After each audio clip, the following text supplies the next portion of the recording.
चलिए, बिहार में किसकी बहार, इस पर बात करने से पहले इस वक्त की सबसे बड़ी खबर पर नजर डालते हैं। किशनगंज में 60 लाख कैश जब्त किया गया है। गाड़ी से रुपयों की बरामदगी हुई है। 60 लाख रुपए कैश बरामद किए गए हैं। एक शख्स को हिरासत में लिया गया है।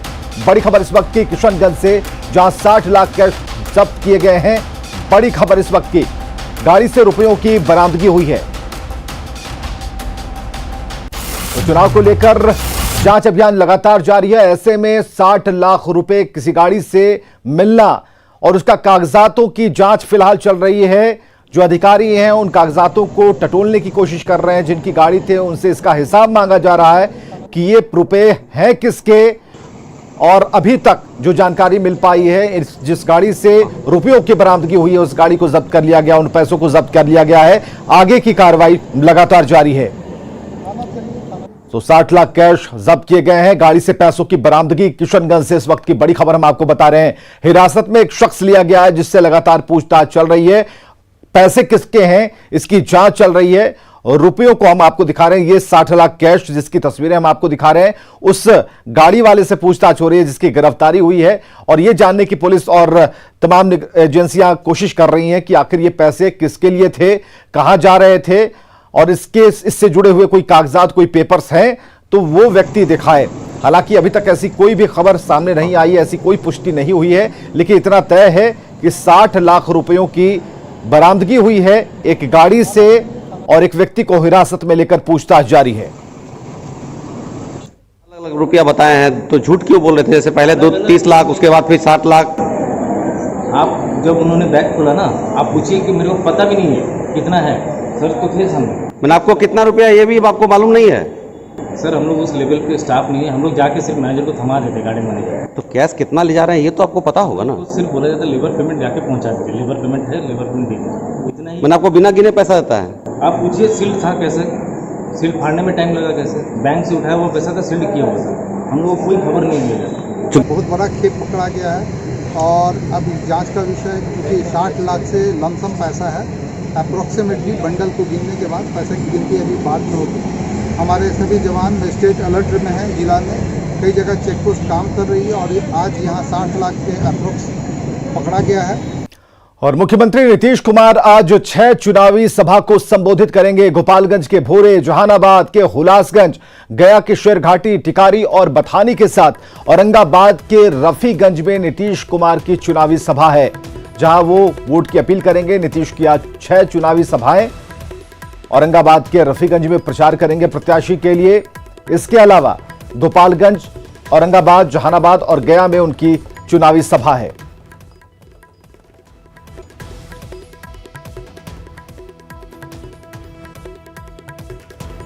तो नीतीश कुमार की 6 चुनावी सभाएं गोपालगंज के भोरे में प्रचार करेंगे और इसके अलावा कई राजनीतिक दलों की आज सभाएं हैं। इससे पहले कल चुनावी सभा में नीतीश कुमार ने एक बार फिर लालू राबड़ी पर हमला बोला।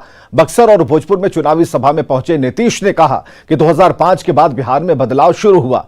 पहले नरसंहार होता था लेकिन अब हर तरफ विकास है। सीएम ने एक बार फिर कहा कि अगर काम किया है तो वोट के जरिए विश्वास जताइए। बिहार की स्थिति अपराध के मामले में कितना बुरा हाल था पहले, जब लोगों को 15 साल मिला था मौका, हम लोगों को जब मिला 15वां साल चल रहा और हम लोगों ने जो उसमें सुधार किया, आप जान लीजिए। अब अपराध के मामले में इतनी बड़ी आबादी और इतना बड़ा राज्य, अब बिहार 23वें नंबर पर नीचे चला गया है अपराध के मामले में। सौर ऊर्जा के लिए उसी तरह से काम, खेती वगैरह के लिए भी, मौसम के अनुकूल कृषि हो, इसके लिए सब पर काम करने के लिए 8 जिला से शुरू किया। अब सभी जिलों के लिए हम लोगों ने तय कर दिया। तो एक एक चीज, किसी को कोई कठिनाई नहीं हो, तो हर काम हम लोग कर रहे हैं। लोगों को अपने लिए धंधा होगा, हमारे लिए तो आपकी सेवा करना हमारा धर्म है। पूरे बिहार को हम एक परिवार मानते हैं और लोगों के लिए पति पत्नी, बेटा बेटी यही परिवार है। और हम लोगों के लिए पूरा बिहार एक परिवार है और सब लोगों को उत्थान के लिए हम लोग काम करते रहते हैं। कोई दूसरा काम करते हैं? लोग तरह तरह का बयानबाजी करते रहता है।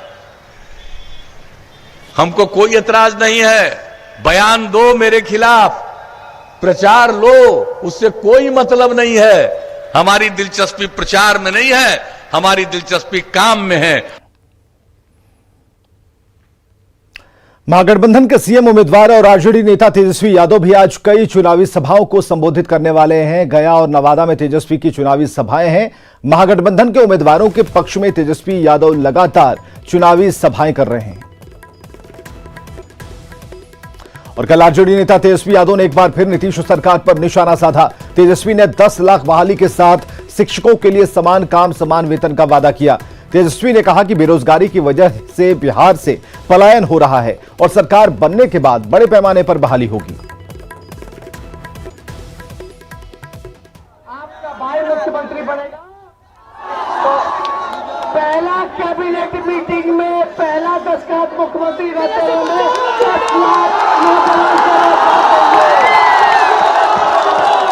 10 लाख नौजवानों को रोजगार हम देने का काम करेंगे। हमने स्वास्थ्य विभाग में, पुलिस डिपार्टमेंट में सिपाही वाला इतना पद खाली है, सबको भरने का काम करेंगे। फॉर्म जो भरते हो, फॉर्म का पैसा लगता है 500 रुपया 700 रुपया, उसको भी माफ कर देंगे हम। इंटरव्यू के लिए, परीक्षा केंद्र के लिए जब किराया आता है, भाड़ा आता है, उसको भी सरकार देगी। जितना नियोजित शिक्षक है, समान काम समान वेतन का पूरा हम लोग करेंगे। नीतीश जी ने आप लोगों को करने का काम किया। जीविका दीदी, आशा दीदी, जितना विकास मित्र सब लोग स्वयं सहायता समूह जितने हैं, उनको हम लोग नियमित करेंगे और उनको रोजगार की व्यवस्था हम लोग कराएंगे। और इधर मुजफ्फरपुर के बोचहा से एलजेपी उम्मीदवार बेबी देवी ने टिकट वापस कर दिया है और बीजेपी में लौट आई हैं।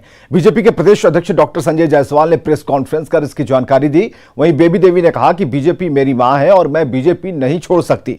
आपको बताएं कि बीजेपी से टिकट कटने के बाद बेबी देवी ने एलजेपी का दामन थाम लिया था। सीट बंटवारे में बोचहा सीट वीआईपी के कोटे में गई है। निर्दलीय विधायक के रूप में भी थी, उसके पहले भी भारतीय जनता पार्टी की कार्यकर्ता थी और जीतने के साथ ही उन्होंने भारतीय जनता पार्टी को में के सदस्य के रूप में उन्होंने काम किया। 5 वर्षों तक भारतीय जनता पार्टी की लगातार सेवा करना, प्रत्येक कार्यक्रम में आगे बढ़ के हिस्सा लेना, और पार्टी ने निर्णय भी कर लिया था उनको चुनाव लड़ाने का। क्योंकि मैं भाजपा के कार्यकर्ता के रूप में मैं काम कर रही थी और भाजपा मेरा परिवार है और मैं आदरणीय नरेंद्र मोदी जी के, हम लोग के परिवार के नेता हैं और उनके नेतृत्व में आत्मनिर्भर बिहार को बनाना है और उनके नेतृत्व में संगठन में काम करना है। क्योंकि बिहार कैसे आगे बढ़े, मेरे दिल में एक ही है कि भाजपा मेरी मां है। प्रधानमंत्री नरेंद्र मोदी आगामी 28 अक्टूबर को मुजफ्फरपुर आ रहे हैं, जहां वे चुनावी सभा को संबोधित करेंगे। इसे लेकर बीजेपी ने अभी से ही तैयारियां शुरू कर दी हैं। पार्टी के राष्ट्रीय मंत्री हरीश द्विवेदी ने मुजफ्फरपुर पहुंचकर पार्टी के नेताओं और कार्यकर्ताओं के साथ बैठक की, रैली की तैयारियों की समीक्षा की। प्रधानमंत्री मोदी मुजफ्फरपुर की रैली के जरिए बिहार के 20 विधानसभा क्षेत्रों के लिए प्रचार करेंगे। इन सभी विधानसभा क्षेत्रों में कम से कम 5 जगहों पर रैली का एलईडी से प्रसारण किया जाएगा। राष्ट्रीय मंत्री ने कहा कि रैली का आयोजन कोविड-19 के प्रावधानों का पूर्ण पालन करते हुए किया जाएगा। हरीश द्विवेदी ने बताया कि बिहार में 4 दिनों में पीएम मोदी कुल 12 रैलियों को संबोधित करेंगे। पीएम साहब 28 तारीख को आ रहे हैं और कुल 12 रैलियां उनकी पूरे बिहार में 4 दिनों में है। एक दिन में 3 रैली है। 28 तारीख को पहली रैली उनकी दरभंगा में है, दूसरी रैली मुजफ्फरपुर में है और तीसरी पटना में है। अधिक से अधिक स्थानों तक एलईडी के माध्यम से उनकी बात पहुंचाई जाए, इस प्रकार की भी हम लोग योजना बना रहे हैं। मुझे लगता है कि 20 विधानसभाओं की रैली है ये। इधर सीतामढ़ी जिले के रीगा में 1992 में हुए दंगे में करीब 200 परिवार बेघर हुए थे। बेघर लोग लीची बागान में अपनी जिंदगी गुजार रहे हैं और इन्हें मुआवजा देने का ऐलान किया गया था, लेकिन आज तो ये लोग आज तक इंतजार ही कर रहे हैं। लोगों का कहना है कि वोट के समय लोग आते हैं, वादा करते हैं और चले जाते हैं। हालांकि इन लोगों को लोकतंत्र के महापर्व पर पूरा भरोसा है और वोट भी हर बार करते हैं। हमारे सहयोगी राकेश रंजन की ये रिपोर्ट देखिए। वर्ष 1992 में जब सीतामढ़ी में दंगा हुआ था तो रीगा के तकरीबन 200 परिवार अपने घर से बेघर हो गए थे और सीतामढ़ी के इस लीची बागान में उन्होंने शरण लिया था। हर चुनाव में ये वोट देते हैं और लोकतंत्र के इस महान पर्व में हिस्सा लेते हैं, लेकिन इनका कहना है कि आज तक इन्हें बुनियादी सहूलियत हासिल नहीं हो सकी। क्या मिला जनप्रतिनिधियों से, आज तक क्या मिला? जनप्रतिनिधि से तो इतना दिन के अंदर में हम लोग को कुछ मिलवे नहीं किया। इधर आ करके अभी 6 महीना पहले एगो पीसीसी जो है मुख्यमंत्री के योजना में जैसे बनाया गया है। सरकार से हम लोग का क्या दिमाग चाहिए? हम लोग का जो सुविधा है यहाँ रास्ता का, बिजली का, घर द्वार का, इंदिरा आवास, हम लोग 1992 में दंगा हुआ था तो हम लोग का कुछ नहीं मिला। इंदिरा आवास भी यहाँ मांगते हैं तो मुखिया मेंबर ये लोग जो बोलते हैं कि हम वहाँ से मिलता नहीं, हम लोग कहाँ से दे? मुआवजा नहीं मिला। आए बोला से मुआवजा मिलेगा, मुआवजा करते में इस समय हो गया, कुछ दिया नहीं। आज तक मुआवजा नहीं, आज तक नहीं कोई दिया। कि मुआवजा देंगे आपको? 5 लाख रुपया गया, 5 लाख रुपया के सूचना दे के गया था, लेकिन आज तक ले कोई चीज नहीं हम लोग के मिला है। कोई विधायक कुछ नहीं सर। कोई आता है कि नहीं देखने? कोई देखने सुनने नहीं आता है। वो इलेक्शन होगा तो आएगा। वोट देते हैं अपने इलेक्शन? हाँ, वोट देते हैं। पूरा परिवार सब घर? हाँ, पूरा गाँव देते हैं। ठीक, लेकिन सरकार और जनप्रतिनिधि के नजर में आज भी ये पूरी तरीके से ओझल है। राकेश रंजन, न्यूज 18, सीतामढ़ी।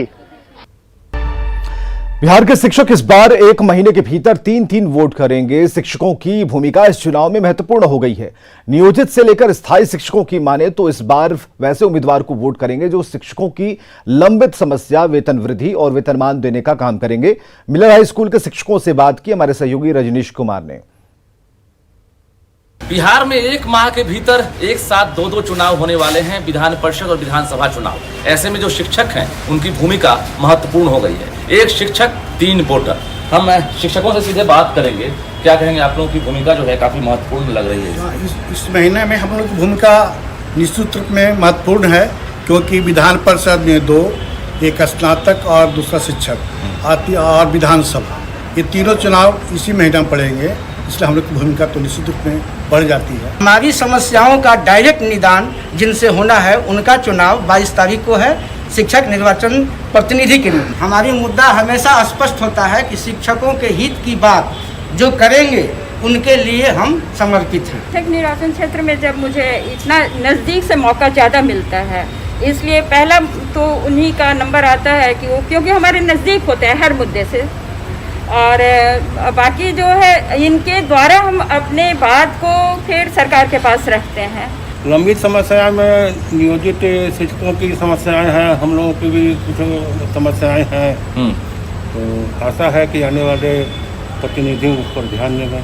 22 तारीख वाला चुनाव तो शिक्षक वाला मुद्दा है, इसलिए शिक्षक जो प्रतिनिधि है वो हमारे हुए, और सामाजिक मुद्दा विधानसभा मूल 28-3 और जो है जी, कैसे कैंडिडेट को वोट करेंगे? ऐसा है कैसे कैंडिडेट को वोट करेंगे? समाज के लिए जो कार्य कर रहा हो, मूल सामाजिक है।